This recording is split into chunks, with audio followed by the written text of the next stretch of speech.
Está no ar mais um episódio do seu Reset Podcast, nosso espaço para debate sobre moda, inovação e consumo consciente. Eu sou Alexandra Fará, jornalista e co-apresentadora.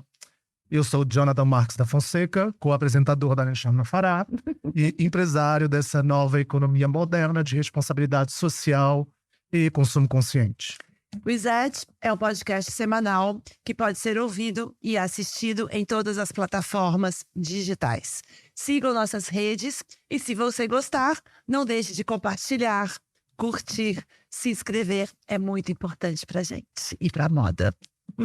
E o episódio de hoje está sendo patrocinado pela ADN Reset, um marketplace de moda sustentável e responsabilidade social. Você pode acessar através do nosso QR Code que está aqui na tela. Sim, e hoje temos uma convidada muito especial. Muito especial. Muito. Pioneira. O Jonathan queria muito que ela viesse, eu também. O Jonathan queria te conhecer. Bom, enquanto Flávia Aranha, obrigada por você estar aqui. Obrigada eu. Gente, a Flávia, assim, é muito nova, mas ela fundou a sustentabilidade da moda. A moda por si só já é um setor Ela é a moda. complicado. Imagina moda sustentável. Há 13, no 14, 15 anos atrás. Flávia Aranha, me corrige se eu estiver falando alguma coisa errada. Em uma viagem para mapear fornecedores, você viu os rios tintos de pigmentos na China, imagino que tenha sido azul, vermelho, enfim, na China e na Índia. E quando você voltou para o Brasil, você falou, eu disse isso da moda, ou vamos tentar fazer alguma coisa diferente. Isso era 2010. Na verdade, essa viagem provavelmente foi 2007, final de 2007, começo de 2008. Uhum. E além dos rios azuis que eu vi na China, vi muito trabalho análogo à escravidão. Sei. Muitas mulheres sendo exploradas, homens, crianças, numa época em que as próprias fábricas também eram exploradas pelos de cima, era uma cadeia de exploração. Então, os donos das fábricas nem tinham ideia de que eles estavam de fato explorando, né? Então, você podia filmar, entrar, fotografar, né? Isso eu tô falando de 2007. Hoje, se a gente vai pra China, não é mais assim que acontece. Tem até algumas amigas que dizem que existem fábricas de aluguel, então às vezes alguns fornecedores alugam uma fábrica linda para mostrar, e às vezes já teve amiga minha que já foi 3 vezes na mesma, de fornecedores diferentes. Então assim, acho que melhorou muita coisa de fato evoluiu, algumas não, né? Então a gente tem aí, acho que realidades paralelas acontecendo, ainda nesse mercado, mas naquela época isso era muito mais forte, né? E eu precisei ir até o outro lado do mundo para ver o que também acontecia aqui do nosso lado. A gente sabe de todos os escândalos, né, de trabalho análogo à escravidão que a gente teve aí nessa fase, que ainda continuam ocorrendo. Então... Mas muito inferior, né, Flávia, a outros países. Porque, pelo menos aqui, a legislação tende a ser uma legislação, mas ela não é aplicada. Exato. É que tem países que a legislação nem existe. Nem existe, como Bangladesh, etc, né? Exato. É institucionalizado. Aqui Exato. É meio... né? Como a Etiópia, por exemplo, que se eu não me engano, é bom a gente depois olhar e checar, mas a última vez que eu vi, o salário mínimo por lei lá era 20 euros por mês, né? Você trabalhar acho que 16 horas por dia ou 14, 6 dias por semana. Então, realmente, acho que no sentido de legislação, lei trabalhista, CLT, e agora com esse novo governo, tá tudo bem, graças a Deus, tá voltando. Mas eu acho que ainda temos também aqui no Brasil, né? Não só na moda, mas acho que e nesses últimos 4 anos a gente vê que teve uma piora aí. Mas foi assim que eu comecei, foi entendendo os reais impactos da moda, né? Tanto no aspecto social quanto no ambiental. E foi aí que me deu essa virada de chave, de falar, nossa, não é para isso que eu quero colocar, não é aí que eu quero colocar minha energia, minha potência, meu talento. Então, dessa virada bem, bem forte, assim, na vida, e foi aí que eu abri a marca. Sabe o que é curioso? Que eu também decidi partir para a sustentabilidade depois de sair da China. Eu morei na China um tempo. Olha. Porque me chocou tanto aquilo que eu falei, não é com isso que eu quero trabalhar. Olha, Decidi mudar completamente. que loucura. É isso mesmo. Comigo foi quando eu comecei a fazer várias entrevistas. Não, comigo foi a queda do prédio Bangladesh. em Dhaka. Uhum. É, Que é o 2013? Faz? 13, eu acho que tá fazendo 10 anos. É. Que ali foi o primeiro drama com que a gente já tinha iPhone, né? Já tinha telefone, smartphone. Então, ali que não era só a ditadura da comunicação que vinha por dois que a gente nem ficava sabendo, né? Uhum. Ali as pessoas. Eu acho que é mais ou menos ali que todo mundo, apesar de ter sido muito antes, 2000, de 88, né? Tem até um livro falando que 1988 o ano que não acabou. Porque se a gente tivesse feito tudo que os cientistas e a ciência já sabia, hoje em dia a gente não tava com esse problemão, Exato. né? Agora, Flávio, eu queria aproveitar a sua presença aqui com a gente para 2 momentos. Você contar um pouco da sua experiência. E tem muitas pessoas que querem ser a Flávia Aranha, né? E não sabem por onde começar, né? Eu tenho uma pergunta muito minha, assim, porque você tá linda, grávida e sexy. Sustentabilidade. Quer dizer, primeiro que assim, as pessoas compram sustentabilidade? Bom, Ou aí elas as compram uma roupa 13 bonita? eu acho que as duas coisas, mas assim, elas precisam se identificar com a roupa, Precisa. né? Eu acho que só o discurso não se sustenta, só a ideia não se sustenta. Então, é preciso ter um bom produto, um produto bonito. E eu acho que é muito importante, porque assim, como eu fui uma pioneira nesse caminho, acabou que a minha estética, a estética da marca, ficou muito atrelada ao que seria sustentabilidade. E aí depois muita gente veio caminhando um pouco nessa estética. E eu acho você que define isso... como? Não sei, uma coisa mais leve, mais minimalista, mais neutra, que beira quase um hippie aí. Então, acho que até isso teve uma crítica um pouco do mercado. Tipo, a sustentabilidade é chata, não é sexy, só tem cor pastel. Então, eu acho que porque ficou muito associado a uma imagem que eu acho que eu tava ali interessada. E aí também vieram os novos fazendo um pouco disso. Só é bege, né? Falava muito, sustentabilidade só pode ser bege. Então, não, né? Não é isso, né? Isso foi o caminho que eu escolhi. Eu acho que sustentabilidade é uma coisa, estética é outra. Sim. Então, obviamente que no meu caminho do estudo dos corantes naturais, as cores foram predominantes. Então, assim, tinha a ver também com o meu aprendizado. Eu não conseguia fazer preto naquela época, não conseguia fazer um super azul, nem esse amarelo que eu tô vestindo. Você já começou fazendo as cores? Sim, comecei com o estudo, só que eu comecei pelos chás. Eu tava muito mais interessada na cura do que na cor, naquele momento. Então, eu tava atrás das propriedades medicinais das plantas e como é que elas podiam reverberar no meu corpo, né? Então, começou aí, eu entendendo um pouco, né, que a pele é o maior órgão do nosso corpo e como é que essas plantas podiam se relacionar com o meu corpo. Já que eu, por exemplo, a minha vida inteira só me tratei com planta, nunca fui de tomar remédio.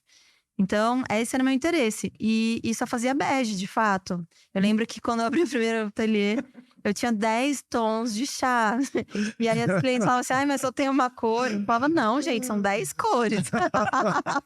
Como que você não tá enxergando, sabe? E era um sutil, né? Assim, não falam muito sobre pigmento, né? Não. As pessoas falam mais sobre alternativas para materiais, né? Pigmento é muito importante, assim, na questão Muito. Assim, para mim é muito importante, mas não só... eu acho que é como conceito, assim. A planta foi o que me serviu de inspiração para até desenhar um modelo de negócio mesmo, né?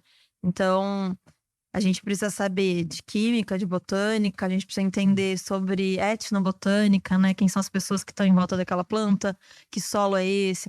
Então, eu acho que os corantes naturais me guiaram no sentido não só de uma alternativa sustentável para cor, mas principalmente num lugar mais holístico, mais integrado, de entender todos os conhecimentos se entrelaçando, né? E aí a gente desdobra isso para sistemas de agrofloresta. Então, assim, a gestão da empresa também foi olhada, né? A construção do modelo de negócio também foi inspirada nisso. Então, eu acho que hoje, se você me perguntar, Flávia, a única solução sustentável para os pigmentos são os corantes naturais? Tenho dúvidas, porque se você cortar um pau-brasil hoje para fazer vermelho, é sustentável? Não, né? Mas, hoje a gente ainda, infelizmente, toda a cor têxtil vem do petróleo. E eu não acredito que o petróleo tem prazo longo, né? A gente não pode continuar acreditando em sustentabilidade usando o petróleo na nossa cadeia A produtiva. tinta de roupa de petróleo? Todos os corantes Todos os são corantes. sintéticos. O que não é petróleo no mundo, né? Pois é. Então, assim, o que não é petróleo? É o linho que eu tô vestindo, é a casca de romã que tá tingindo minha roupa. Então, eu acredito muito nisso, mas eu não acho que, né? Muita gente fala assim, vamos resgatar o passado, né? Eu gosto muito daquela colocação do Ailton Krenak, futuro ancestral, porque sempre foi o meu olhar, né? Não é voltar ao passado. O futuro é ancestral. É conseguir conectar a ancestralidade com inovação, com tecnologia. Não é abandonar todo o nosso desenvolvimento como humano, como ciência, mas é integrar esses conhecimentos. Porque eu acho que a partir do iluminismo a gente quebrou todo o conhecimento ancestral, começou a ter uma visão muito cartesiana das coisas, abandonou esse olhar mais holístico, né? Os conhecimentos mais integrados. E a gente partiu para um lugar muito da industrialização, do sintético. Então, hoje, por exemplo, quando eu fui estudar no Senai, meu professor não sabia nada sobre corantes naturais. E aí, quando ele percebeu que o índigo, né, o anil, o índigo sintético, ele imita exatamente a mesma molécula do orgânico, do natural, isso abriu um campo de estudo para ele. E hoje ele tem uma equipe no IPT, 10 bolsas de estudo estudando corantes naturais. Então, acho que para mim, o interessante é conciliar a ancestralidade com inovação, com tecnologia, para a gente achar as alternativas. E essas alternativas, elas passam por remodelar a nossa economia. Então, assim, não acho que a gente consegue sustentabilidade se a gente não repensar o capitalismo. Sempre começo minha fala falando isso. Não adianta, eu posso ficar aqui uma gotinha no oceano fazendo meu corante natural, mas enquanto a gente tiver um sistema capitalista funcionando como ele funciona hoje, né, só aumentando desigualdades, não vai ser possível a gente achar um mundo sustentável.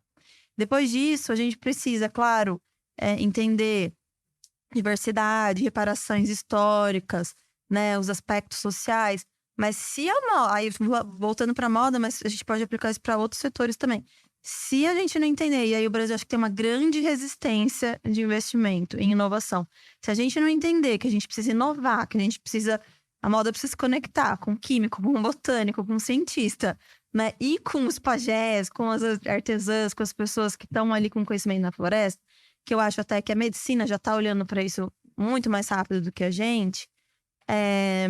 Se a gente não investir nisso, se a moda não investir nisso, nada vai ser sustentável. Tudo vai ser campanha, né? Tudo vai ser campanha. Então, vou pagar o dobro de carbono que eu produzo. Realmente? Tudo bem, dinheiro É paliativo. É legal você fazer crédito de carbono para coisas que a tecnologia realmente não Você consegue. faz crédito de carbono? Não faço, porque politicamente eu acho que eu preciso manter minha posição de tipo, a gente tem que mudar a base da cadeia, né? Porque eu não posso, porque eu tenho dinheiro, eu vou pagar o dobro para poder continuar poluindo. Mas o que eu faço com um pedaço de papel, com dinheiro? Entendeu? Se eu tô queimando a floresta para fazer minha roupa, para ganhar esse dinheiro, e aí eu pago para continuar nesse ciclo. Então a gente precisa realmente repensar. Eu não sou contra essa política, tá? Eu acho interessante crédito de carbono, mas a gente precisa ir um pouquinho mais profundo. Porque se a gente não mudar a base, né, o pilar, que é a matéria-prima, né, e essa lógica de produzir mais e mais e mais e mais, e a gente tem mais calça jeans do que pessoas no planeta, se a gente não mudar essa estrutura, nada vai ser sustentável. Então, a minha bandeira principal é muito essa integração da ancestralidade com a tecnologia. Achar novas formas, né, de se fazer. E eu acho... E Flávia, você está há 13 anos trabalhando com sustentabilidade. Se você pensa na dinâmica existencial da Flávia Aranha nesses 13 anos, quais são as maiores dificuldades que você enfrenta para exercer a sua atividade no que é o nosso cenário Brasil? Ou quais você enfrentou nas suas fases, né? Nossa. Isso vai fazer podcast bem horas agora. Bom, eu acho que, primeiro, essa resistência da indústria. Então, quando eu era pequena, muito pequena, ainda sou pequena, mas quando eu era muito pequena... Peraí, deixa eu fazer Então, vamos lá. Hoje você tem 3 lojas. 3 lojas, As 3 lojas de São Paulo. 2 em São Paulo, uma em Paraty. Ah, em Paraty. E você tem uma fábrica, um ateliê. Uhum. Todo mundo que trabalha lá dentro são 25, 30 pessoas. Entendi. Então, hoje esse é meu tamanho. A gente tem o e-commerce também, tem um pouquinho de exportação. E vamos abrir uma loja esse ano. Aonde? No Rio. Ah, tá. E então, assim, ainda sou pequena, mas antes eu era muito menor, né? Eu tinha um ateliê nos fundos, quando eu comecei, era nos fundos de uma casa no Vila Madalena. Então, assim, era muito pequeno. E a minha dificuldade era a resistência da indústria de abrir as portas para essa inovação, né? Então, a indústria falava, bom, a gente não faz porque as marcas não querem. As marcas falavam, a gente não faz porque o público não entende. Porque é caro. Então, ficavam um jogando pro outro e eu era muito pequenininha. E conforme eu fui ganhando espaço, relevância na mídia, no mercado, e um pouco mais de volume também, eu fui sentindo que começou a mudar. As pessoas começaram a me procurar, querer fazer coisa. E demorou para eu conseguir entrar na indústria, porque também eu acho que eu sou muito cautelosa, muito séria, né? Eu sou muito séria com as coisas que eu faço. Então, eu não aceitei muito fazer mais ou menos, né? E é muito difícil a moda pensar em longo prazo, né? Então, você tem que investir em pesquisa, em tecnologias, tem que testar uma vez, 2 vezes, tem que gastar dinheiro para daí achar uma solução, né? A moda tem ciclos muito rápidos, então eu acho que esse longo prazo ainda é uma coisa difícil. Mas eu sinto que hoje eu já, né, consegui. Então, cheguei na indústria, estou industrializando os corantes naturais. Aí, quando o industrial fala, poxa, isso aí existe, funciona, dá certo, sem solidez. Então, você tem um outro business que é o dos corantes. Gente, dentro do ateliê, é uma professora Pardal da moda. Ela tem lá os tubos, quer ver lá? Os tubos de ensaio, que ela fica bolando. A gente tem um laboratório que chama de cozinha laboratório. Amor. Porque no fim eu não abandonei as panelas. Se você for lá, você vai ver que ainda tem umas panelas enormes de 200 litros.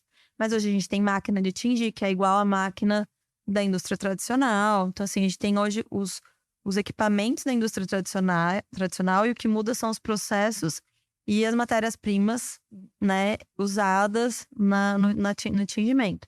Mas aí, voltando um pouco para as dificuldades, eu acho que isso, a primeira resistência foi da cadeia produtiva, né? Como que a gente pensa em eixos alternativos de produção, né? Então, desde essa rede da agricultura, então desde o algodão, desde de todas essas plantas tintórias que a gente hoje tem uma rede de agricultores e cooperativas fornecendo para a gente, até de fato a tecnologia em si, para poder ter um produto de qualidade, um produto que tem resistência, né?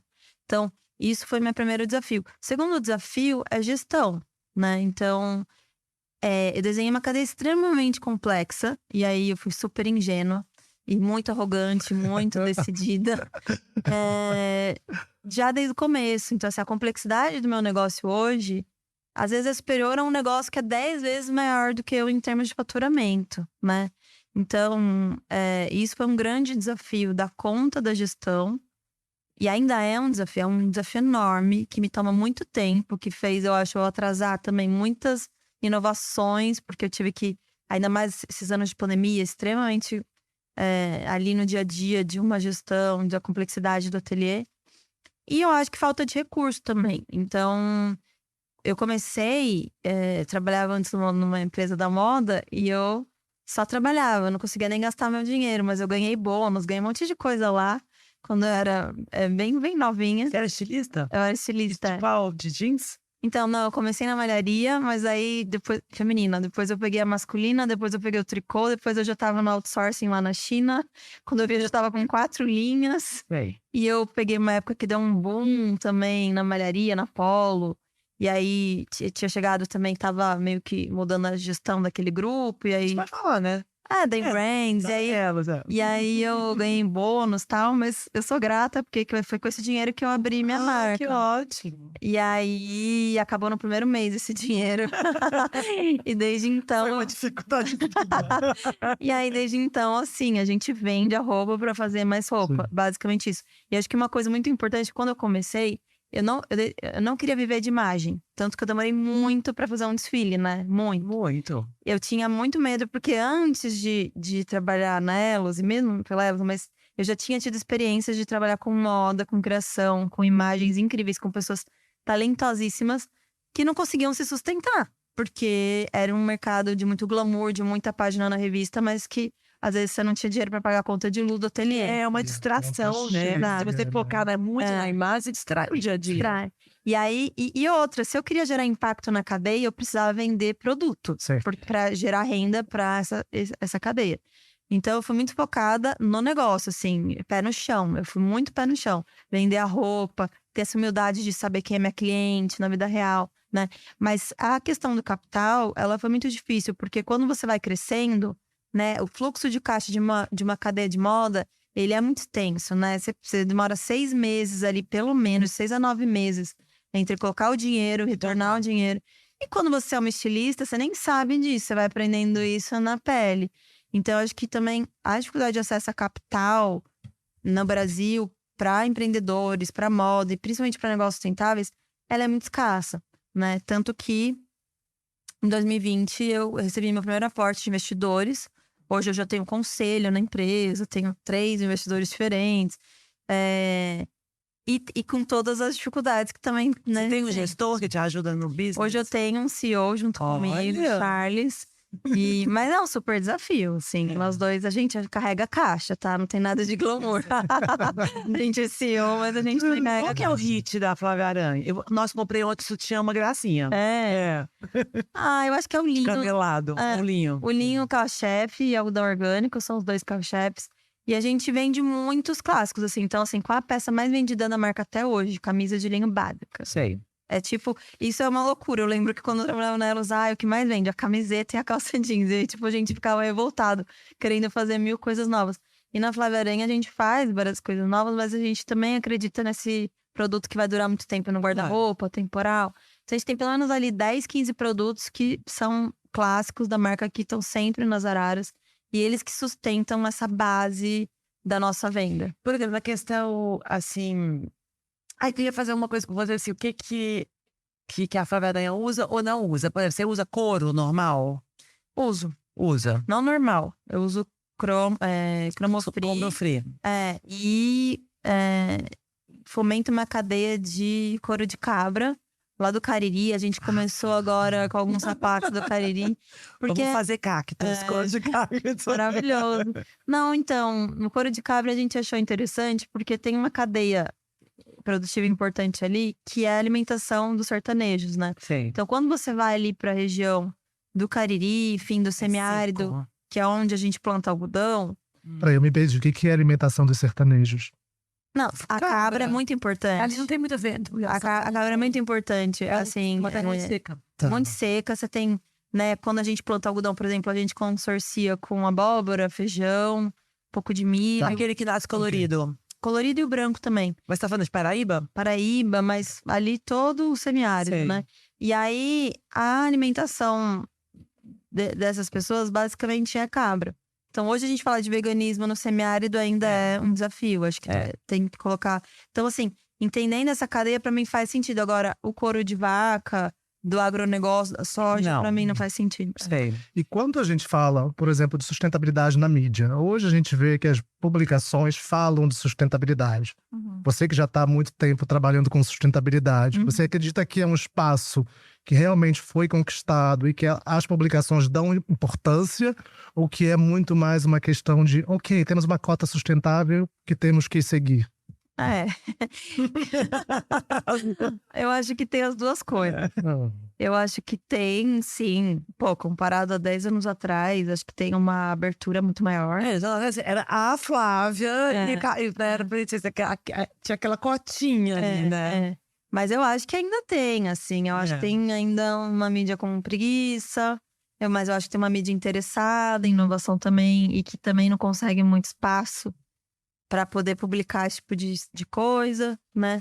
Mas eu acho que a gente tem um rebranding da sustentabilidade, que agora é o ESG, que daí permite ser mais fluido, né? Então, eu acho que hoje a gente fala muito... Tem as modinhas, né? Tem as modinhas da sustentabilidade. Então, gênero, diversidade. Então, acho que muito na pauta social, assim. Sim. Né? Então isso vai trazendo novas cotas, novos espaços, né? Na mídia. eu acho que ainda eu milito muito por isso, assim, a questão da gente olhar para a raiz do problema e realmente o mercado se comprometer com essas mudanças. Essa é a minha crítica. Eu acho difícil a gente ler projetos que realmente estão indo na base da raiz e falar, beleza, vou colocar aqui 2% do meu lucro para investir na inovação, para daqui 10 anos na minha cadeia. Por exemplo, a Ellen Fisher mesmo. Eu lembro, não sei se vocês lembram uma campanha dela que ela falou, se até ela vendia umas peças. Gente, a Ellen Fisher é uma estilista americana, antiga, que já é super sustentável há um tempão, né? Ela é maravilhosa. Maravilhosa. E ela lançou uma campanha, acho que em 2016, 17, acho. Que ela falava assim, tinha o produto lá, falava assim, esse produto é feito com linho não orgânico. Se até 2020 eu não conseguir transformar ele em orgânico, esse produto não vai mais existir. Então, assim, ela colocou as metas para 2020, 4 anos antes. E isso ela comunicava, né? Comunicava Então, na etiqueta? Na etiqueta e no próprio e-commerce dela. Assim. Então, assim, é um exemplo positivo de uma empresa que investiu em várias práticas de longo prazo, né? Fomentando cadeia, fomentando pesquisa, inovação, parcerias. Ellen Fisher, quem mais você gosta lá fora? A Stella McCartney, eu acho também que ela está sempre associada à inovação de materiais. Então, assim, todos esses projetos de inovação de fibra, de texto, eu sempre vejo a Stella apoiando, estando junto, testando esses materiais. E a Pangaia? Pangaia também. Que faz bastante. Bem legal. Eu acho que a própria North Face, a Patagônia, principalmente, acho que tem alguns projetos. Mas é isso. Sim. O que sustenta ainda a indústria da moda hoje é o poliéster, é o petróleo. Acho que isso ainda é algo... Você faz petróleo? Você usa? Não, Nada. Nada, zero. Nunca usei. Zero, nunca usou. Nem fibra mista? Não. Não. Qual fibra que você não usa também, de jeito nenhum? De jeito nenhum, poliéster. Viscose, usa? Viscose eu uso se for, tipo, modal, tencel, se for uma viscose legal, né? Assim, ou seja, uma fibra artificial de origem celulósica. Então fibra sintética você não usa? Nenhuma sintética. Não. Certo. Flávia, eu e a Lê, a gente sempre fala, né? Que a sustentabilidade tem que ser sexy para ser vendida. Se a gente olha para Flávia Aranha como designer, onde está o ponto sexy da Flávia Aranha? Vocês que tem que dizer. Eu acho que você foi ficando. Eu posso dizer, eu acho que você foi ficando mais. Mais sexy. Foi. Foi ficando mais. Super sexy. Você foi ficando mais solta, transparente, mais leve. Mais leve. Acho que também você pegou mais essas cores, pegou mais a manha das cores, né? Mas isso é mesmo uma dificuldade. Assim. Agora, assim, mesmo se a sua marca não fosse sustentável, seria uma marca mais. Claro, para uma mulher um pouco mais clara. Não é uma mulher que quer usar um mini top. Eu comprei o sutiã para usar blazer. Mas é isso. Lá em Paraty, por exemplo, as nossas elas usam só o sutiã, lindas com a calça. Eu acredito assim, porque a gente fala do sexy, pensando assim, o que faz uma pessoa colocar a mão no bolso? É através do coração, né? Ela tem que olhar e falar, nossa. E é claro que também essa autoestima de você se conhecer o que você tá usando. E, tipo, eu com as minhas bolsinhas de couro, né? De caca, eu amo, ponto. Quer dizer, eu acho que tá me devendo uma, inclusive. Porque lá na DN tem umas lindas de uma marca francesa. E aí, é um orgulho, né? Mas a gente fica pensando... Mas eu acho que essa imagem já saiu um pouco, né? Agora, deixa eu te falar, preto, qual é a cor mais sustentável? Bege. Sem cor. Não acho. Acho que todas as cores podem ser sustentáveis. Depende da cadeia produtiva. Por exemplo, o índigo, né? Vamos pensar até em agrofloresta, que eu acho uma agricultura regenerativa. Acho que é uma alternativa. A gente pensar em diversidade de espécies.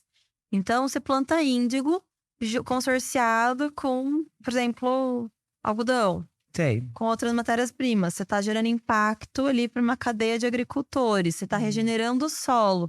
Então, se você usar azul, é mais sustentável do que não usar nada, porque você está recuperando um solo. Sim. Então, acho que depende um pouco da onde vem, da origem, do mapeamento da intenção daquela cor.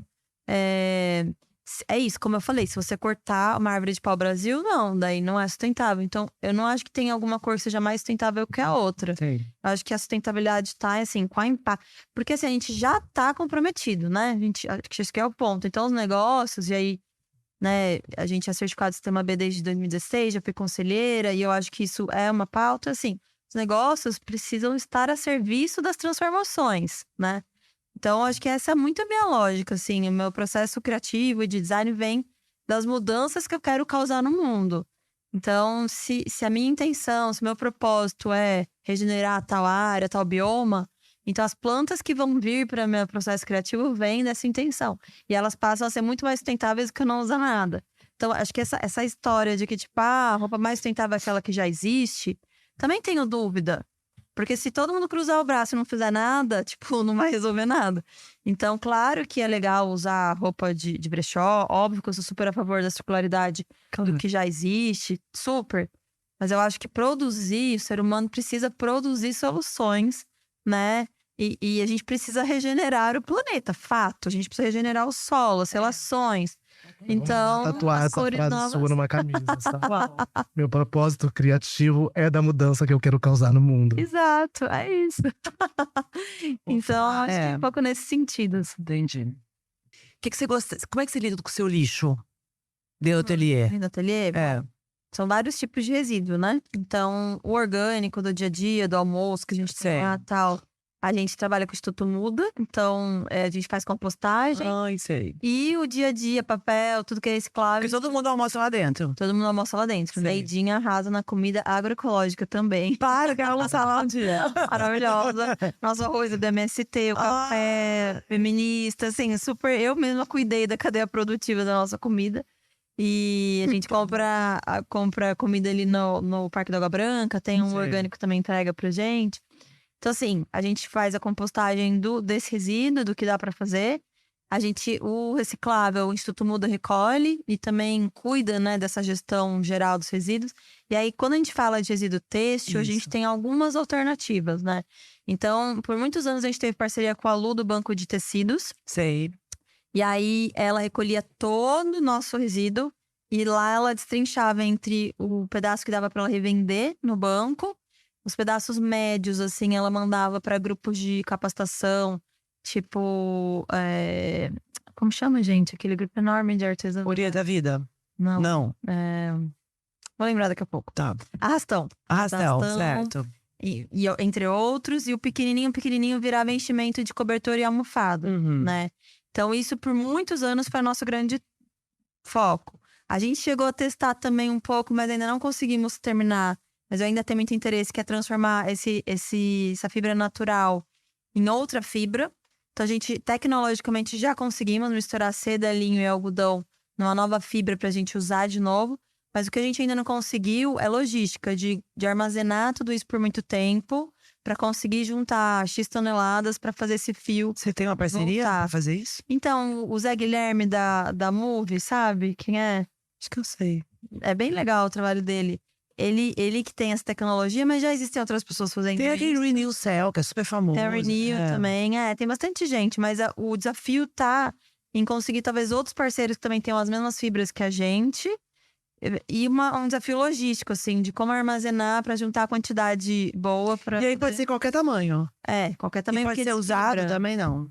Não. No caso dele, pode. No meu caso, por enquanto, Só não. virgem. Só virgem. E aí, a gente agora tá fazendo um processo de direto hoje para desfibrar, para virar enchimento de, enfim, vários usos daí. Enchimento de almofada, cobertor, até para a indústria de materiais de isolamento. Isolamento. Então, assim, hoje a gente tá fazendo esse campo direto, porque para a Lu, como a gente foi também ficando cada vez mais eficiente no corte, no encaixe, para a Lu ficando fazer, e também um volume grande, então para o banco de tecidos acabou também sendo muito trabalho fazer toda essa gestão, então a gente assumiu, né? Então é assim que a gente faz, mas isso é muito interessante, porque desde 2009 eu nunca joguei 1 centímetro de tecido no lixo.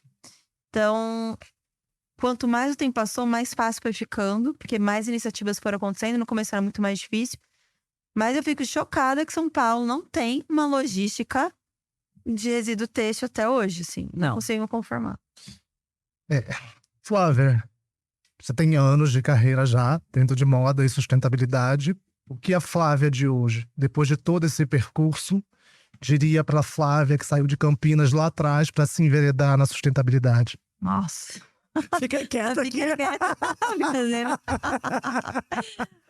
Você sabe que agora que eu tô grávida, né? Eu penso, gente, eu quero ir pro mato, eu preciso acalmar. Mas ao mesmo tempo, eu acho que é isso. Tem coisas que atravessam a nossa existência mesmo, né? Então, eu acho que eu tenho uma veia empreendedora. Às vezes eu tô assim, surtada de trabalho, fico tendo ideia de novos negócios, negócio pros outros. Então, assim, eu sou muito motivada. Acho que pelo desafio do empreendedorismo e pelo desafio da transformação mesmo, né? Então, eu acho que todos os meus erros, tudo que eu passei, assim, foram me deixando mais maduras. Eu acho que hoje eu já não sou tão ingênua, mas eu acho difícil falar pra Flávia lá de trás, não seja tão ingênua, porque faz parte do processo, né? E essa ingenuidade também me deu muita resiliência e força pra chegar onde eu cheguei. Então, se eu já soubesse de tudo, talvez, não sei se eu teria tido essa ousadia, né? O que vem por aí agora? Bom, a gente está investindo muito nessa coisa de inovação, né? De pesquisa, uma coisa que brilha meus olhos, deixar soluções mesmo que sirvam não só para a Flávia Aranha, mas para o mercado como um todo, porque a gente sozinho não vai mudar nada.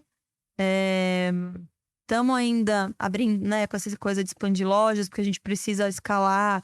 Acho que a gente chegou no momento de investir muito e precisar escalar para equalizar o negócio, né? De começar a gerar caixa positivo. Então, estamos escalando ainda. Esse ano, a gente pretende voltar a desfilar, fazer um desfile para contar algumas novidades que estão saindo do forno. Vamos abrir... Eu tô indo porque ela contou pra gente, mas ela não quer, ela não pode. Depois ela volta. Eu vou lá no São Paulo Fashion Week, os bastidores. Aí a gente tá reabrindo nossa escola, né? A gente começou de um jeito muito informal, mas esse ano a gente abre ela de verdade, com cursos fixos e regulares. Não escola. Escola para ensinar os corantes naturais, mas não só para receber outros professores que estão mostrando inovações de biomateriais. Então, tudo que circunda a ideia de inovação e de têxtil, a gente vai abrigar na nossa escola, que fica num ateliê atrás da loja da Vila Madalena. Então, já existe pontualmente há muito tempo com alguns workshops livres, mas agora a gente vai oferecer cursos regulares, né? Então, você pode toda semana ali usar o ateliê para fazer seu projeto. E vão ter cursos específicos com professores convidados. Então, essa escola reabre aí perto de abril. Que massa. E em abril Como também... chama? Escola Flávia Aranha? Então, a gente tá fazendo agora o branding da escola. Mas o grupo agora chama Teia, né? Chama Teia? Teia é o grupo. E agora a gente tá entendendo se vai ser a escola da Teia ou se a gente vai criar um nome específico. Porque a gente vai abrir também um outro projeto que chama Roda, que é uma loja... que vende tecido por metro, corantes a granel. Então, todo o nosso supply, toda a nossa matéria-prima, a gente vai vender direto pro varejo. E vamos ver... Para outros estilistas. Para outros estilistas, para quem quiser, varejo em geral. E também a gente vai vender lá o nosso brechó, porque hoje a gente tem um projeto que chama Projeto Circular. Então, a cliente devolve a roupa, Isso que eu queria perguntar. ganha um crédito para comprar uma nova roupa. E essa roupa, até hoje, a gente vende ela uma vez por ano num brechó que a gente faz normalmente em novembro, perto da Black Friday. E a gente vai agora tornar isso físico o tempo todo. Então, sempre vai ter esse brechó junto com esse negócio da vai venda ser linda essa de loja. matérias-primas. E também vai funcionar também como um certo outlet. Então, assim, peças que não estão mais na loja vão estar junto dessas peças do brechó das clientes. Então, é uma nova marca, chama Roda. Mas ele é junto com a escola, não? É outro espaço? Ele vai ser um anexo ali do lado do nosso galpão. Um espaço Flávia Aranha com tudo dentro. Vai ser... A gente vai testar isso, né? A ideia é a gente testar uma loja de experiência que tenha a escola integrada com a loja, integrada com as matérias-primas. Mas, por enquanto, a gente vai ter esse projeto que chama Roda. E temos esse braço, né, da tecnologia que chama Cora. E aí a Cora é esse projeto de fibras e cores, né? Então, tanto fibras novas, que são alternativas às fibras que a gente já conhece hoje, pensando nessa agricultura regenerativa. E os corantes no mesmo eixo de pesquisa, corantes naturais que impulsionam a biodiversidade brasileira. Muito bom. Muito bom. Muito bom. Claro, de um fã. Falando pra ela que Eu também tô muito acho que feliz. ela faz assim. incrível. Isso é muito séria mesmo. E assim, acho que a geração a gente tem que falar mais de você para as pessoas novas e virem e te seguir, né? Aprender com seus erros, seus acertos. E Sim, acho que tem um muita novo gente gás, né? querendo trazer isso. E eu acho que também essa nova geração tem essa pegada. Até acho que alguns aspectos que eu não peguei, que elas já estão olhando, sabe? Até mais contemporâneos. Então, tem. As coisas coexistem, né? Mas eu tenho esperança aí. No Eu acho que futuro. usar roupa sustentável me dá assim, uma autoestima de parecer que eu tô fazendo a coisa certinha. Aham. Eu gosto dessa sensação de bem-estar, assim, né? De pelo menos você tá tentando, assim. Mas eu acho que a responsabilidade não é do consumidor, a responsabilidade é de quem tá com a mão na massa. Exato. Acho muito ruim quando a gente responsabiliza o consumidor, né? E eu mesma tenho uma clareza de que a nossa roupa é uma roupa que não é acessível à maior parte da população brasileira. Então não dá para eu exigir que ninguém pode usar poliéster. Mas eu adoraria que as pessoas pudessem usar a gente chama a nossa roupa de roupa viva, né? Então, assim, a experiência de usar uma roupa que respira, que é uma fibra que respira, que tá em contato, dialoga com o seu corpo, é uma experiência de bem-estar muito, muito incrível. E num país tropical como o nosso, pensar que a maior parte da nossa população usa plástico no corpo, né? Faz sentido. Mas tem uma evolução do discurso, né? Eu acho assim, obviamente, o produto sustentável ele vai ser de um valor um pouco mais elevado do que um produto, se a gente compara a uma Zara. Sim, não podemos negar. Mas assim, eu acho que a evolução do preço ela ocorreu. Tanto que hoje, assim, quem vai a Zara comprar, onde você acha uma peça a R$400, e você tem outras marcas sustentáveis que estão fazendo produtos no mesmo preço, é muito mais uma opção do consumidor do que… Entendeu? Mas não. Não tô culpando o consumidor. Não é isso, não tô. Eu tô dizendo que houve uma evolução no discurso em termos de precificação. Hoje não cabe-se muito aquele discurso de que é muito mais caro, eu não posso. Hoje tem-se uma opção, ainda que muito pequena, para o consumidor. Mas o que a gente tá falando é que o Jonathan é meio francês e…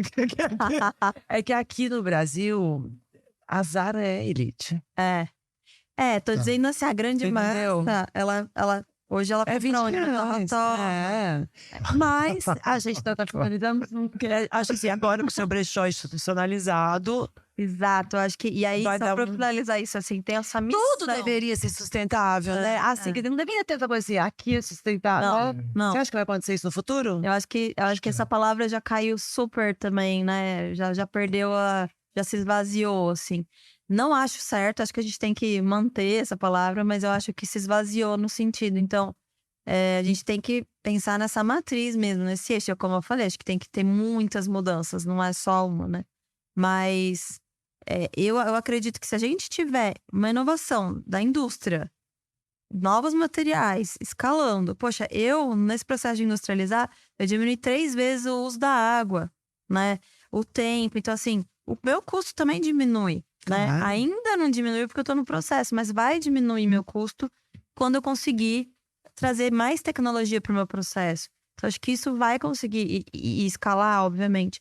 Mas também é preciso mudar comportamento de consumo. Roupas com mais qualidade, menos roupas, menos compras, né? Então, são vários aspectos que precisam ser mudados para que a gente consiga popularizar e dar mais acesso, Também. né, a esse produto à grande massa. A gente tem que ficar consciente de que o sistema do capitalismo, ele deixa a gente sempre em falta. Sempre em falta. Você ele se move para você estar sempre precisando e com uma insatisfaçãozinha dentro. Ele nunca quer te deixar completa, né? Então, essa coisa a gente tem que ter a consciência, pelo menos eu imagino, para se podar um pouquinho, né? Eu acho que isso sim é a responsabilidade de todos nós que somos consumidores de comida, de roupa, de tudo. Exato. Mas os CEOs, e você, inclusive. Tô tentando fazer minha parte. Olha. Eu acho, porque já teve assim, nessa evolução da narrativa da sustentabilidade, quando a gente colocou todo a responsabilidade, assim, vamos fazer boicote contra a empresa tal. Quer dizer, eu acho que ainda funciona, mas Assim, hoje em dia já está a crise. Então, acho que o CEO e os políticos, na casa da legislação. Eu acho que é isso. Tem que ter política pública, tem que pressionar o mercado. As indústrias precisam se responsabilizar, o varejista precisa se responsabilizar. E a gente precisa também, como empreendedores, como nova geração, se comprometer a contribuir para uma transformação da economia do futuro. Acho que é isso. Os negócios precisam se comprometer com uma transformação da economia, senão nós estaremos tão aqui. Resumindo, menos Pantone, mais produção consciente. Você sabe que você me deu uma boa ideia? As pessoas pediram para eu fazer um fechamento no final. Então, hoje falamos aqui. Flávia Aranha, para você que é uma jovem estilista, para você que quer fazer a mudança da sua empresa, para você que quer conhecer uma nova estilista que você ainda não conhece, a gente indica a senhora Flávia Aranha.